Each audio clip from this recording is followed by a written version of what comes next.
The 2014 World Cup, played in Brazil, also marked another landmark for African teams at the World Cup. It was the first time that more than one African team finally qualified to the round of 16, right?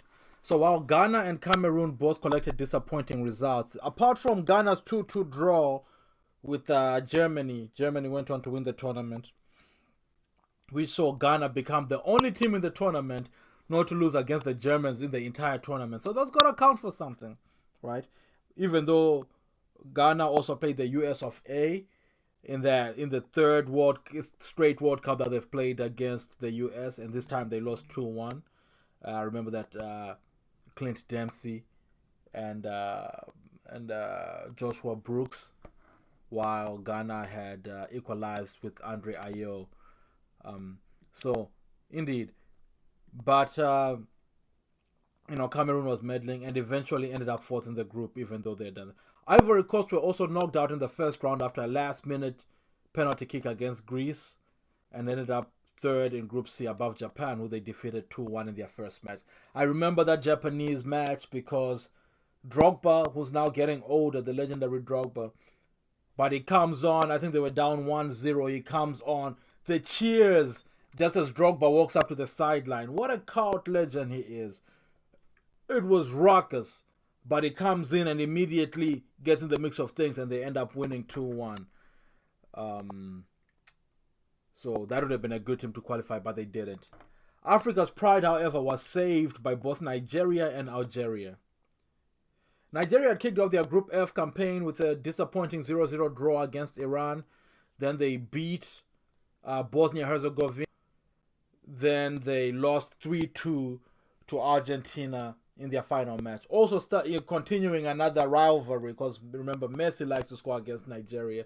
So this continued that. But so they collected 4 points, which was enough for them to qualify for the second round, the round of 16. The third time in their history, remember 1998 and 1994. Now, Algeria lost to a strong Belgium in the opening match. Remember, this is the early stages of Belgium's golden generation. The Courtois, Hazard, Lukaku's, Vertonghen, and all these folks. Then they went on to defeat Korea 4-2. Then drawing 1-1 with Russia meant that Algeria was also through. So Nigeria and Algeria were both through. The first time in African history, in the history of the World Cup, that two teams had made it to the round of 16. In the round of 16, both teams just fell just short, with Nigeria playing against France, right? Where, they held on tight, but and their goalkeeper Vincent Enyama was incredible. But Paul Pogba of France scored in the 79th minute. Then Joseph Yobo, on goal right in the 90th minute, eliminated them. And Germany was playing against Algeria, and it was a great match that ended up 0-0 after 90 minutes. Then Schürrle of Germany scores in the 92nd minute. My man Mesut Ozil scores in the 119th minute, right at the end. And Abdul Mumene Jabu of Algeria scores in the 120th minute to restore some dignity. So they ended up losing 2-1. But again, their goalkeeper had also been fantastic. So both teams are eliminated in the round of 16. At this tournament, however, even though Ghana was eliminated in the first round, Asamoah Gyan, the villain from the earlier tournament, became Africa's all-time leading top scorer at the FIFA World Cup, having scored 6 goals in 3 World Cups, which exceeded Cameroon's Roger Miller's 5 goals. The 2018 World Cup, this might have been the worst one in recent history for African teams. It saw the early elimination of Egypt, who were back in the tournament, Morocco and Tunisia. All 3 North African teams lost their first 2 games and they were eliminated early. Nigeria also lost their first group game against Croatia. Then they won the second game against Iceland. And who should Nigeria meet in their third game? But their nemesis, Argentina. So, this will be the deciding game. However, they ended up losing the game 2-1 with Victor Moses scoring first for Nigeria, then Messi, the blight of Nigeria, scoring, then Rojo also scoring to eliminate Nigeria. Senegal won their opening game against Poland 2-1. Then they drew their second game against Japan 2-2, leaving them needing just a draw in their final game against Colombia to be sure of progressing. However, they ended up losing 0-1, and because Japan, who they were competing for the second spot with, also lost 1-0, Japan and Senegal were level on points. Their goal difference, they were also plus 0 goal. They were also the same in goal difference, and the goals scored were also tied. So these are the things that they used to, now they don't cast lots of flip coins anymore, right? So the first thing, of course, is the points, which they were equal on. Then after that, you go to goal difference. Who scored the most goals and conceded the least? That goal difference was they'd broken even, both teams. So that's also equal. Then after that, you go to how many goals has the team scored. They've also scored the same number of goals, 4. And then you might also talk about the head-to-head result. Who won, even though they have the same points, who won when the two teams met? And again, they tied. They tied 2-2. So what do they do here? They go to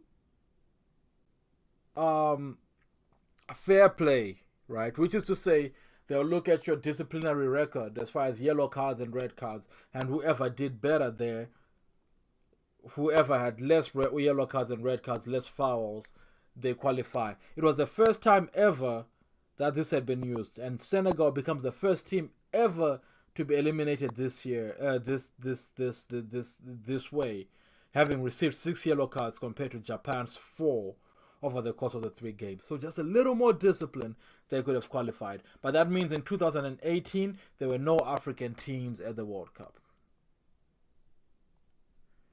Now we come to 2022. I know this video has already been very long, but because this is the most recent World Cup, and it's a pretty incredible one, allow me to go into a little more detail here than I have been doing in talking about this World Cup, if you will. So 54 virtually all African teams entered the qualification process this time. We've come a long way, ladies and gentlemen, from one team entering the qualification process and none really qualifying for a long time, to 3, to 7, to 17, to 24, to the 40s, now 50. Every single African team set out to qualify for this tournament. And of the 5 teams that qualified, we had Senegal, right? One-time quarterfinalists. Okay. Tunisia, the first team to ever win a game at the World Cup back in the day. Remember, we've come a long way. Morocco, the first team ever to make it to the last 16. Cameroon, the first team ever to make it to the quarterfinals. And Ghana, who have also been to the quarterfinals and came within inches of that crossbar to making it into the semifinals back in 2010. This was also the first World Cup where all 5 African teams were coached by African coaches. We've come a long way. Remember, in 1998, it was all European coaches. Aliou Cissé of Senegal, who had played in that 2002 team, right, that made the quarterfinals. Rigobert Song of Cameroon, remember we spoke about him earlier. He's the guy who earned the first person to earn 2 red cards at the World Cup in 94 and 98. Jalel Kadri of Tunisia, Otto Addo of Ghana, and Walid Regragui of Morocco. Now that's the guy. Let's talk about this. Senegal in Group A played the Netherlands in their opening match, and they gave a good account of themselves, but they ended up losing 2-0. Now, before the tournament, a lot of people were saying Senegal is going to go the distance. If any African team is going to go the distance, Senegal is going to go the distance. And a large part of that is they were buoyed by Sadio Mane, who just that year had finished second in the Ballon d'Or in the player of the World Player of the Year charts, next to Karim Benzema of France. But Sadio Mane gets injured just before the tournament, and you could tell the air. Now these teams are made up of one man, but you can tell the air just deflated from the lungs of Senegal, and everybody was rooting for Senegal. Senegal at the beginning of the year as well had won the African Cup of Nations, so they are the reigning African Cup of Nations at this point. They are the darlings. So they played well, but they just didn't have it in them, and they lost 2-0 in the first match to the Netherlands. They performed better against the host team Qatar. Not that like that took a lot because Qatar was pretty abysmal, and they won 3-1 in that tournament. And they found themselves needing to beat Ecuador in the final game to qualify, which they ultimately won 2-1. Right, so they had 2 wins and qualified second in their group, just behind the Dutch, and they set up a last 16 match against England. They had also become the first African team to win 2 games in the group stages since Nigeria in 1998. But when they played England, it was a step too far for them. England was on fire. In fact, England would go on to go toe-to-toe and within a penalty shout of defeating France in the quarterfinal. So England, the Hurricanes and so forth, they end up defeating Senegal convincingly 3-0. Jude Bellingham at the game of his life. So Senegal is eliminated. They had a good run that took them to the last 16, right? Tunisia in Group D. Remember Tunisia, my favorite team as far as these things to talk about their record. They drew 0-0 against Denmark, and Denmark were highly rated before the tournament, but once they started, you could tell they were woeful. Tunisia should have won that match. They drew 0-0, then lost 1-0 to Australia, which again, mind blown. Australia, a lot of people were tipping them to be the whipping boys of the tournament, but they did their thing. 1-0, and so Tunisia goes into the final group match needing to beat the world champions France and hoping for a draw in the other match. Tunisia scored the upset win that they needed, right? So they won that match 1-0, but Australia and Denmark did not draw. Australia won that match against Denmark, so Australia qualified. But again, see these results: 1-0 loss. 0-0 draw, 1-0 loss, 1-0 win. Right? Sounds about Tunisia. All right. But they did beat France, and that was an incredible result, and they were within inches. If only they had beaten Australia or Denmark, right, they would have definitely qualified. But it was too little, too late. Now Cameroon was hard to watch. Oh, by the way, before the tournament, Cameroon is coached by Rigobert Song, but also the head of their FA is Samuel Eto'o, someone who usually features alongside Didier Drogba and George Weah and the likes in conversations about the greatest African players of all time. He's the head of the FA, and he had predicted that Cameroon and Morocco would play in the World Cup final with Cameroon winning. Speculative nonsense, but I could see what he was trying to do. But in any case, that's huge hopes to live up to, right? But Cameroon come in and they play their first match against Switzerland, and they lost 1-0. And what hurt most is the Swiss player who scored against them, Priro Imbolo, is actually of Cameroon origin. In fact, his father still lives in Cameroon, such that there were reports of people going over to his father's house in Cameroon and making a ruckus after he had played a hand in defeating their team here. But he's Swiss now. His mother moved to Switzerland, and he plays for the Swiss team. So they lost 1-0. They should have done better in that game. The following game was against Serbia, which has been described as a ding-dong game. Cameroon took the lead, then conceded 2 goals in the first half, injury time, so they went 2-1 down by the break. Then Serbia scores a 3rd goal, right? Now they're down 3-1. It's looking really bad. My man Vincent Aboubakar, who's the captain, by the way, but he's been on the bench. He comes in the 60th minute or so, and he scores an incredible goal, right? One of the goals of the tournament to bring it to 3-2. Then he has an assist to bring the game back to 3-3. Incredible game. So this left Cameroon with a tall order of defeating Brazil. No African team has ever beaten Brazil.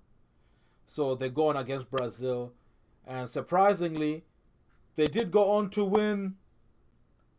They actually beat Brazil with Vincent Aboubakar scoring an injury time goal against Brazil to win the game 1-0 before he got red carded for taking his shirt off and getting his second yellow card that way. However, so Cameroon became the first team to beat Brazil in the first team at all to beat Brazil in a group stage match since 1998 when Norway did it, and also just the first African team to beat Brazil in a World Cup ever. But it was to no avail since Switzerland beat Serbia, so it became Serbia and Brazil who made it. No, Switzerland and Brazil who made it to the second round. So they comported themselves well. Ghana's first 2 matches, moving on into Group H, Ghana's first 2 matches saw a lot of goals. Against Portugal, right? They ended up losing 3-2. Then in the second match against South Korea, Ghana were leading 2-0 at halftime. South Korea pulled both goals back in the second half, only for Ghana to score a 3rd goal immediately after that and win 3-2. So they'd lost 3-2 against Portugal, then won 3-2 against against South Korea. So that's a lot of goals. This left them in second place in the group before their final game against Uruguay. That rivalry I was talking about that got initiated. They've had their rivalry with the US, but the real animosity exists between them and Uruguay from the 2010 World Cup. So there we go. They have to win or draw against Uruguay to go through to the second round. So Ghana is awarded an early penalty, which is taken by Andre Ayew, who is the only remaining player from the 2010 World Cup. Why Andre Ayew takes this penalty, I have no idea. He's aging. He's the captain, but he's aging. He hasn't been on form. He takes the most meek penalty ever, and it's saved. And Uruguay scored 2 goals before halftime. Then South Korea defeats Portugal in the other match, meaning that both Uruguay and Ghana are eliminated. But there was wild celebrations, like I was saying, from the Ghanaians, because if Uruguay had scored a goal or had been able to equalize, they would have made it over South Korea. But the fact that Ghana kept them down to just 2 goals and they didn't qualify either was cause for much celebration from the Ghanaians, but they didn't qualify either. Now, I know what you all been waiting for. Morocco in Group F. Although they were drawn in a group with Croatia and Belgium, right? And remember, Croatia were the finalists in 2018 and Belgium. Those 2 teams had come second and third in the previous World Cup. And Canada was also in the group, right? Canada, they haven't been to the World Cup since 1986. But there's high hopes because there's people like Alphonso Davies of Bayern Munich, Jonathan David. So they could be on. They could spring a surprise. But the World Cup starts and Morocco draws 0-0 against Croatia. They're onto something. Then they defeat Belgium 2-0. Now, Belgium, remember, this has been a golden generation, right, for the past 8 or 10 years, right? But it's really falling apart at the end. They're fighting among themselves. Then, so just a draw for Morocco against Canada would have been enough. And by halftime, Morocco is leading 2-0 against Canada. They end up scoring an own goal, Morocco does, to win that match 2-1. But that means they have 2 wins and a draw. They qualify. They only conceded 1 goal in the group stages. and it was an own goal. So their defense is looking very, very tight here. Morocco thus became the first African team to go through to the group stages unbeaten since Senegal in 2002. And Morocco had done it as well back in 1986. And the second African team to take first place in their group twice, following Nigeria doing it in 94 and 98. And Morocco as well in 1980, following their own exploits. Morocco's 7 points, the 2 wins and 1 draw, was a new African record as well. Nigeria had 6 points in 94 and 98. So that means they're through to the last 16. And who's waiting for them? It's Spain. Spain and Morocco. You already know the historic relationship between Spain and Morocco. But a lot of the Moroccan players play in France, but some of them play in Spain, including Bono, their goalkeeper, who plays for Sevilla, and a couple other players. This is one of those matches where Spain had nearly all the possession. They dominated the game, playing that tiki-taka style that Spain is so synonymous with. Then the game finished 0-0. Again, Morocco's defense impenetrable, right? Didn't concede a goal in this match as well. And it went to penalties. And after the first 3 for each side, Morocco were 2-0 up. All 3 Spaniards had missed their penalties. Morocco's 4th penalty was scored by Ashraf Hakimi, a player born in Madrid. And he knocked Spain out of the World Cup, sending Morocco to the quarterfinals for the first time ever. Incredible. And in the quarterfinals, Morocco were to play another team that they've had historic squabbles with, a fellow Iberian, a fellow Iberian Peninsula inhabitant, them and Spain. And just like in that Spanish match, Portugal also dominated possession. This is Ronaldo's last hurrah. They are going for it. In fact, Ronaldo comes off the bench. He is benched for this Ramos guy who had played very well against Switzerland. Morocco is trying to catch them, right? They're dominating possession. Morocco is trying to catch them on the counter. But a couple of chances fell to Youssef En-Nesyri, and he missed a couple of them, but he scored just before halftime to give Morocco the lead. And Portugal were unable to force an equalizer. Even though Chedira of Morocco was dismissed in injury time for a second yellow card, saw them reduced to 10 men. Morocco held on to their 1-0 lead and became the first African team to reach the semi-finals. And remember, they still have not conceded a goal by another team. They've only conceded 1 goal in this tournament. That's their own goal, right? So they go into the semi-finals. How much of Western Europe can they take? They are drawn against France. And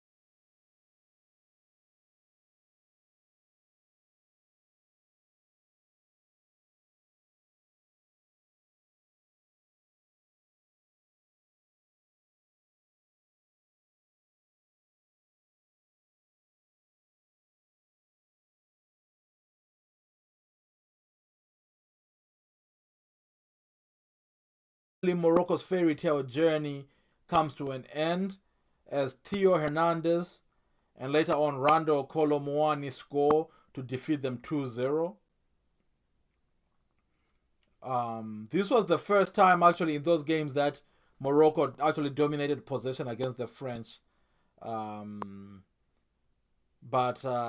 maybe they should have let France dominate possession like they did against France and Spain and Portugal. But they ended up losing this game. No shame. And then they would go on to play in their 3rd place playoff against Croatia, where they lost 2-1 to their European opponents, and thus finished 4th in the tournament. Up until now, when FIFA ranks all the teams, Ghana had finished 7th in 2010. That was the highest place team by an African team. But 4th is incredible, right? They made it to the semi-finals. And according to Sky Sports, the following players were in the team of the tournament: Ashraf Hakimi, Sufyan Amrabat, Azedin Unwahi, right? So those 3 players made it to the Sky Sports team of the tournament. Incredible feat, but you let other people tell it. Bono of Morocco, who was the goalkeeper, also deserves to be in there, right? And a lot of the other players, the likes of Ziyech and Nasiri, also played very well, even though they may not make the final cut for the team of the tournament. What does this all mean? Going forward, the World Cup will be expanded, and based on the performance of Morocco in this recent World Cup, and Senegal as well making it to the second round, as well as some of the other historic performances, when the World Cup is expanded to 48 teams from 32, Africa will have 9 spots going forward in the World Cup. 9 spots. So we look forward to that. We look forward to seeing a more robust African representation. I trust that countries like Morocco, maybe even Egypt, who came so close to hosting the World Cup last time, Morocco more specifically, may be bidding again soon. The next World Cup is in North America. Then after that, I'm hearing of a good bid by a unified bid by Argentina, Paraguay, Uruguay, and those countries. But Africa may be back on the block soon. So hopefully in the next decade or 2, we see the World Cup coming back to Africa, and perhaps an African team to win it. Pele, the great Pele, may he rest in peace, had predicted that an African team would win the World Cup before the end of the 20th century. He was wrong, but some of the performances we've seen have given us a lot of hope. So going forward, we, fingers crossed, noses scratched, and wood knocked on, we hope to see Africa thrive in the World Cup going forward. Thank you so much for sticking with me. I know this has been a long video. It's been a passion project. I really appreciate you, and I hope you enjoyed it. And if you did enjoy it, make sure to like and subscribe.